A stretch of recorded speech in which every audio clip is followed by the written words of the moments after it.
Hey everyone, welcome back to Coach Hall Writes. In today's video, we're going to be talking about how to write a body paragraph for a synthesis essay. Before we get started, I would like to take a second to invite you to subscribe to the channel. At the time that I'm recording this, I'm very close to 10K, both on YouTube and TikTok, so I would love it if you would subscribe on both platforms. That way you can continue to receive tips to help you prepare for the AP Lang exam. Here are just some quick tips to remember for a synthesis essay in general. First of all, you want to have a thesis that takes a clear stance on the prompt. And the reason why this matters is because your body paragraphs essentially prove your thesis.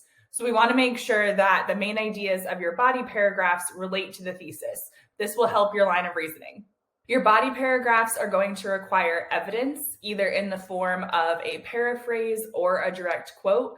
If you're working with quotes, it's important to integrate short quotes into your writing and provide parenthetical citations. Because remember, for a synthesis essay, you are required to cite 3 different sources throughout your essay. As you're working with your evidence, you don't want to summarize the sources. Instead, you want to include those short quotes and provide commentary. The commentary is going to be your analysis. It's how you explain the significance of the evidence and connect it back to your thesis. We'll talk more about that later on in this video. And lastly, a quick teacher tip for you is to, if possible, try to include 2 sources per paragraph, because doing so is going to create a conversation of sources. It will also help you ensure that you have at least 3 sources in your essay. When teaching my students how to write a body paragraph, I give them this formula: topic sentence, evidence, commentary times 2, evidence, commentary times 2 again, and a concluding sentence. This helps students develop their ideas and really prove their main idea, thus proving their thesis. Now that you have an overview of the components of a body paragraph, let's break it down a little bit more specifically. The purpose of a topic sentence is to lead into or establish the main idea of the paragraph. If your thesis is the overarching claim, then each paragraph has a subclaim or supporting claim. You want to make sure that that claim is clear early on. That way the person who is reading your paper knows what you're trying to prove in that paragraph. Because remember, the evidence and commentary is supposed to prove that claim. It's also possible to note that your topic sentence might be 2 sentences instead of 1. That's okay. Sometimes that's a stylistic choice that you as the writer get to make. Here are some possible sentence frames that you could use as a topic sentence. Now, these are not the only way to start your paragraph by any means, but if you're having trouble getting started, one of these sentence frames might help. If you like these sentence frames, you are welcome to take a screenshot and use them in your own writing. Remember that the sentence frame is just that. It's a frame. You have to plug in your own ideas. One of the questions I'm commonly asked is, how many body paragraphs do I need for my AP Lang essays?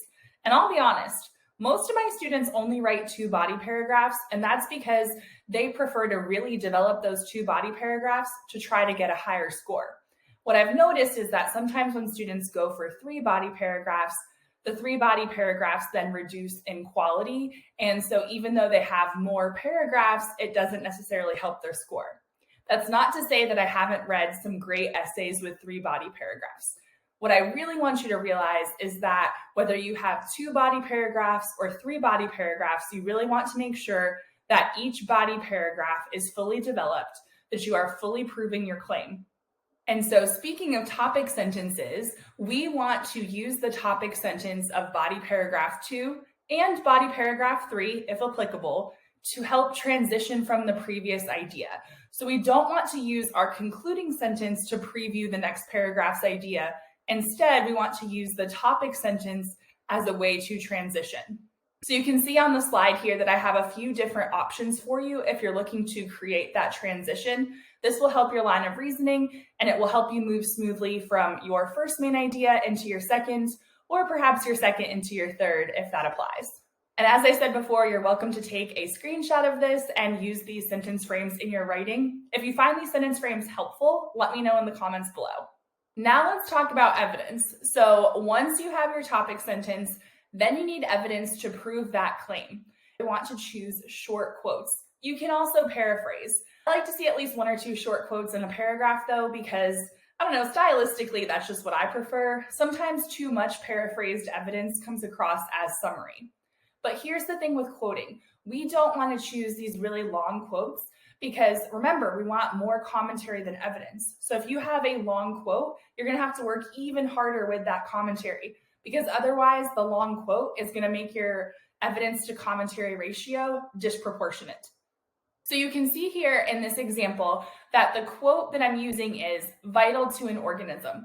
That's not even a complete thought. And that's actually helpful because if you take a short phrase, it's easier to embed it into a sentence of your own.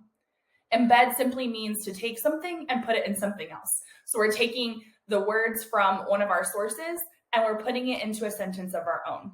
Now notice that I started by saying Daniel Shepard, senior lecturer at the University of Technology in Auckland. I didn't say according to source C. Now, if you say it like that, it's not wrong. But remember, on the exam, the College Board decides what is source A, source B, source C. So those terms are helpful, but it's better to use the credentials of the original source, which is why I'm actually attributing this quote to someone to give credibility to it. So instead of saying according to source C, it's going to sound better if I can cite an expert here. Now, we still do need to attribute it to source C, and that's where the parenthetical citation comes in. So a parenthetical citation is when you put the name of the source or the author's last name in parentheses at the end of the sentence. It doesn't have to go immediately after the quoted material. It's actually a lot less disruptive if it goes at the end. So see how it's in parentheses there, and the period goes after the second parenthesis. This is similar to both MLA format and APA format. Now, if you're writing a research paper for class, you're probably not going to call it source C if you're doing a true research paper, but for the purposes of the exam, most students will refer to the source by the letter. So source A, source B, source C, that's perfectly fine for the exam.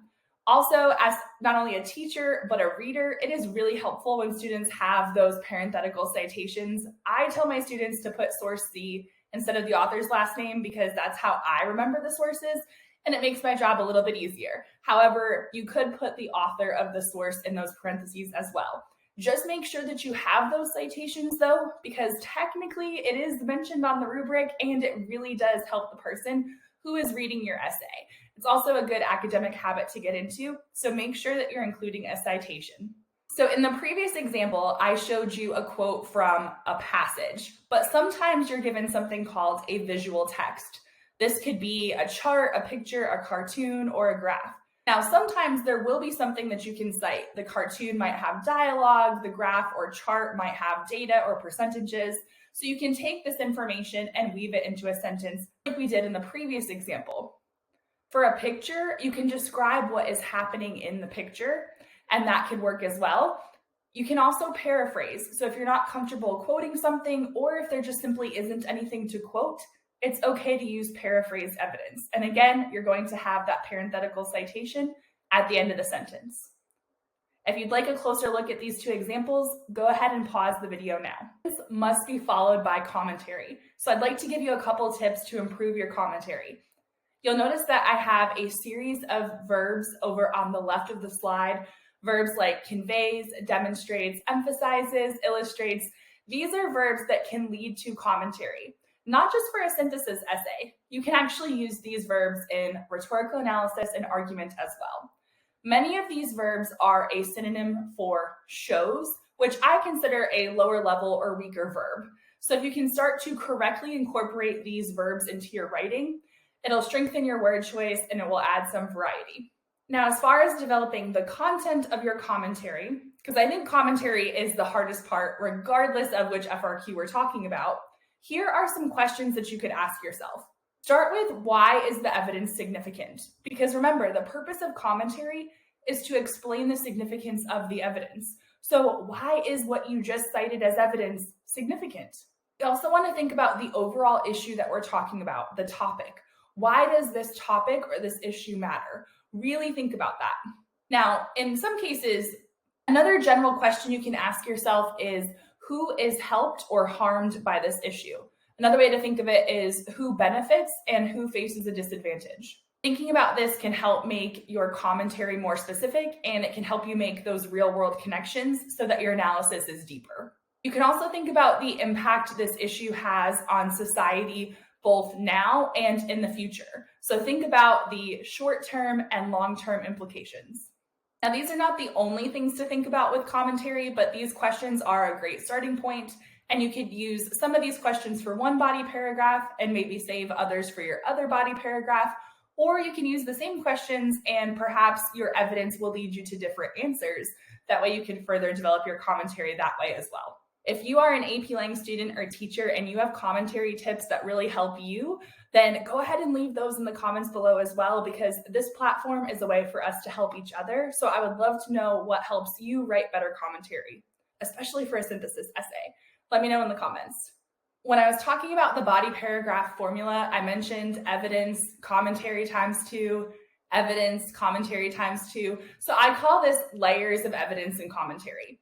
And the reason why I like my students to layer their evidence and commentary is because oftentimes when students write a paragraph that has what I call one layer, it's just not developed enough. They haven't really proven their claim enough.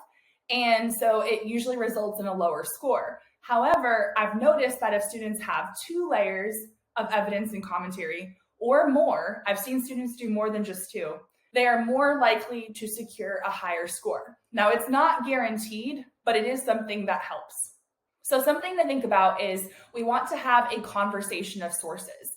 Now, what do I mean by that? Well, in a conversation, we have multiple voices, and those voices might agree with each other. They might expand on what the previous person said, or maybe they even disagree with each other. And so that's what we want our sources to do. We want to have the sources have a conversation. We want them to talk to each other. And so it helps if you cite more than one source per paragraph, because if you just cite one source in the paragraph, it can seem more like summary, or it could lead to disconnected ideas. That creates a weak line of reasoning. So I have seen students do 3 body paragraphs, and each body paragraph has one source. So yes, they did achieve the 3 sources requirement, but the paragraphs themselves felt very disconnected. If you're looking to improve your synthesis essay, really try to incorporate 2, possibly even 3 sources per paragraph. We don't want to stuff the evidence in there. We want to make sure it's done tactfully and meaningfully, but we want to create that conversation of sources. Think of a synthesis essay kind of like an episode of Chopped. So if you've ever seen that show, they give the different contestants this basket and they all have the same ingredients, but they all make different things. So you have to use the ingredients to make something. And so it's okay if your synthesis body paragraph is different than somebody else's. Maybe you use different sources or a different proportion of the sources, but you're still blending those ingredients together to create a recipe. And just as a quick reminder, we want to follow evidence with commentary. One way you can check yourself for this is you can use 2 different colors of a highlighter. If you have a handwritten essay, literally go through and highlight your evidence in one color and your commentary in the other. Now, some sentences won't be highlighted. So for instance, if you're just highlighting evidence and commentary, if the sentence is a claim, then don't highlight that. Or if there's evidence in the claim, maybe just highlight just the evidence part. That way you can really see the proportions. If you have too much of the evidence color highlighted and not enough of the commentary color present, that'll tell you that you need to go back and add more commentary. If you typed your essay, you can still do the same highlighting, just do it digitally. This tip really does help students see the proportions of evidence and commentary, and it's a great thing to do before you revise an essay, especially if you're worried that you didn't have enough commentary in the first place. Something else you might try to do is if you have commentary, but maybe it's weaker commentary. I've also had some students go through and highlight what they considered to be weaker commentary. That way they knew what to go back and fix. So just a quick teacher tip for you there, but highlighting really does help, especially in the revision process or in the writing process before you submit, if you want to just double check that you have the right proportions. The last part of the body paragraph is a concluding sentence. So as the name suggests, it's a final sentence of the paragraph. We don't want to use it to preview the next main idea. I think some students are taught that in elementary school, and maybe for that age it's appropriate, but for these essays, it feels really bizarre to end a paragraph by leading into something new. Instead, we want to tie back to the main idea or the thesis. So think of the concluding sentence as a way to wrap up your paragraph, not to introduce something new. Words like therefore, thus, or as such can help you transition. Don't say to conclude, even though it's called a concluding sentence. Now you might be thinking, okay, now that I know the parts of a paragraph, what does this look like? Here is a screenshot from one of my previous videos that I did a couple years ago. But you can see we've got the claim, the evidence, and the commentary here. You're welcome to pause the video now to read what's on the screen. I'll also link this video in the comments below in case you want to see the whole video, because it really breaks down the essay process. Thank you so much for watching. If you found this video helpful, please hit that like button. That tells other AP Lang teachers and students like you that this video is helpful.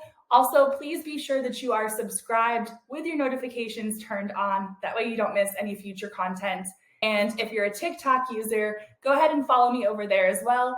I am working on providing lots of quick tips as we lead into the upcoming AP Lang exam. And as always, until next time, happy writing!